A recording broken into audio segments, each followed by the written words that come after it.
5 വർഷത്തെ ദാമ്പത്യത്തിന് ശേഷമാണ് വേർപിരിയൽ. റോഷ്ന തന്നെയാണ് ഈ വിവരം പ്രേക്ഷകരെ അറിയിച്ചത്. ഒരുമിച്ച് ചിലവഴിച്ച 5 മനോഹര വർഷങ്ങൾക്ക് ശേഷം ഞങ്ങൾ സ്നേഹത്തോടും ബഹുമാനത്തോടും കൂടി വഴിപിരിയാൻ തീരുമാനിച്ചു. മനോഹരമായ ഓർമ്മകൾക്ക് നന്ദി. ഞങ്ങളുടെ ജീവിതത്തിൽ പുതിയ അധ്യായങ്ങൾ ആരംഭിക്കുന്നു. റോഷ്നയുടെ വാക്കുകൾ ഇങ്ങനെയായിരുന്നു.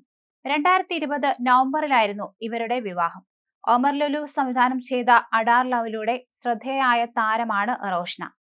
പാപം ചെയ്യാത്തവർ കല്ലെറിയട്ടെ, സൂൽ, ധമാക്ക എന്നിവയാണ് റോഷ്നയുടെ മറ്റ് സിനിമകൾ. അങ്കമാലി ഡയറീസ്, തണ്ണീർമത്തൻ ദിനങ്ങൾ എന്നീ ചിത്രങ്ങളിലൂടെ ശ്രദ്ധേയനായ നടനാണ് കിച്ചു. പോത്തുവർക്കി എന്ന കഥാപാത്രമായാണ് താരം അങ്കമാലി ഡയറീസിൽ എത്തിയത്. ടിനു പാപ്പച്ചൻ സംവിധാനം ചെയ്ത അജഗജാന്തരം സിനിമയുടെ തിരക്കഥാകൃത്തായിരുന്നു. സമൂഹ മാധ്യമങ്ങളിൽ ആഘോഷിക്കാൻ വേണ്ടിയല്ല ഞാനിക്കാര്യം പറയുന്നത്. പക്ഷേ ഇത് വെളിപ്പെടുത്താൻ ശരിയായ സമയം ഇതെന്ന് തോന്നി. ഞങ്ങൾ രണ്ടുപേരും ജീവനോടെയുണ്ട്. 2 വ്യത്യസ്തമായ വഴികളിലൂടെ സമാധാനത്തോടെ ഞങ്ങൾക്ക് ജീവിതം തുടരേണ്ടതുണ്ട്. ശരിയാണ്, എന്തു പറഞ്ഞാലും രക്തബന്ധമാണല്ലോ എല്ലാത്തിലും വലുത്. അതുകൊണ്ടാണ് ഞാൻ വഴിമാറിയത്. നിങ്ങൾ ആഗ്രഹിക്കുന്ന ഇടം നൽകുകയും ചെയ്തു. ഞാൻ സ്വതന്ത്രയാണ്, അദ്ദേഹം സ്വതന്ത്രനാണ്. എല്ലാവർക്കും ഞാൻ സമാധാനം ആശംസിക്കുന്നു. ഇക്കാര്യം പുറത്തു വന്ന് പറയുക എന്നത് എളുപ്പമായിരുന്നില്ല. ചിലർക്ക് സന്തോഷമായേക്കാം. അവരുടെ ആ സന്തോഷം തുടരട്ടെ എന്ന് ഞാൻ ആത്മാർത്ഥമായി പ്രാർത്ഥിക്കുന്നു, റോഷ്ന പറഞ്ഞു.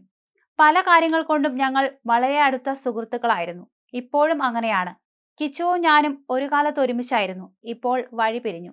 ജീവിതം ഇനിയും മുന്നോട്ട് പോകേണ്ടതുണ്ട്. ഈ ഒരു യാത്രയിൽ എല്ലാവർക്കും നന്ദി. ഇക്കാര്യം മറച്ചുവെക്കാൻ ഞാൻ ആഗ്രഹിക്കുന്നില്ല. എല്ലാവരോടും ഒരു അപേക്ഷയുണ്ട്. ഞങ്ങളുടെ സ്വകാര്യതയെ മാനിക്കാനും വേർപിരിഞ്ഞ് സമാധാനമായി ജീവിക്കാനും അനുവദിക്കണം. നടി പ്രതികരിച്ചത് ഇങ്ങനെയാണ്. റോഷ്ന ഔദ്യോഗികമായി പങ്കുവച്ച കുറിപ്പിലെ വരികൾ ഇങ്ങനെയായിരുന്നു. ഇത് ഔദ്യോഗികമായിരിക്കുന്നു. ഒരുമിച്ച് ചെലവഴിച്ച 5 മനോഹര വർഷങ്ങൾക്ക് ശേഷം ഞങ്ങൾ സ്നേഹത്തോടും ബഹുമാനത്തോടും കൂടി വഴിപിരിയാൻ തീരുമാനിച്ചു. മനോഹരമായ ഓർമ്മകൾക്ക് നന്ദി.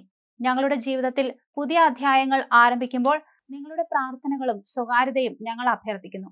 അതെ, രക്തബന്ധമാണ് എല്ലാത്തിനേക്കാൾ വലുത്. അതുകൊണ്ടാണ് ഞാൻ മാറി നിന്ന് നിങ്ങൾക്ക് ആവശ്യമുള്ള എല്ലാ ഇടവും നൽകിയത്. ഞാൻ സ്വതന്ത്രയാണ്, അവനും സ്വതന്ത്രനാണ്. എല്ലാവർക്കും സമാധാനം നേരുന്നു. ഞങ്ങൾ വളരെ അടുത്ത സുഹൃത്തുക്കളായിരുന്നു. പല രീതികളിലും ഞങ്ങൾ ഇപ്പോഴും അങ്ങനെയാണ്. സെപ്റ്റംബർ 30 എന്റെ അച്ഛനെ നഷ്ടപ്പെട്ട ദിവസം. എന്റെ ജീവിതത്തിലെ ആദ്യത്തെ വേദന. ഇന്ന് ഞാൻ മറ്റൊരു അവസാനത്തിന് സാക്ഷ്യം വഹിക്കുന്നു. മുന്നോട്ടു പോകുന്നു. നഷ്ടങ്ങളിൽ നിന്ന് നഷ്ടങ്ങളിലേക്ക് ഞാൻ ഉയർത്തെഴുന്നേൽക്കാൻ തിരഞ്ഞെടുക്കുന്നു. നിങ്ങളുടെ പ്രാർത്ഥനകളും സ്വകാര്യതയും ഞങ്ങൾ അഭ്യർത്ഥിക്കുന്നു. അതെ, രക്തബന്ധമാണ് എല്ലാത്തിനേക്കാൾ വലുത്. അതുകൊണ്ടാണ് ഞാൻ മാറി നിന്ന് നിങ്ങൾക്ക് ആവശ്യമുള്ള എല്ലാ ഇടവും നൽകിയത്. ഞാൻ സ്വതന്ത്രയാണ്, അവനും സ്വതന്ത്രനാണ്. എല്ലാവർക്കും സമാധാനം നേരുന്നു.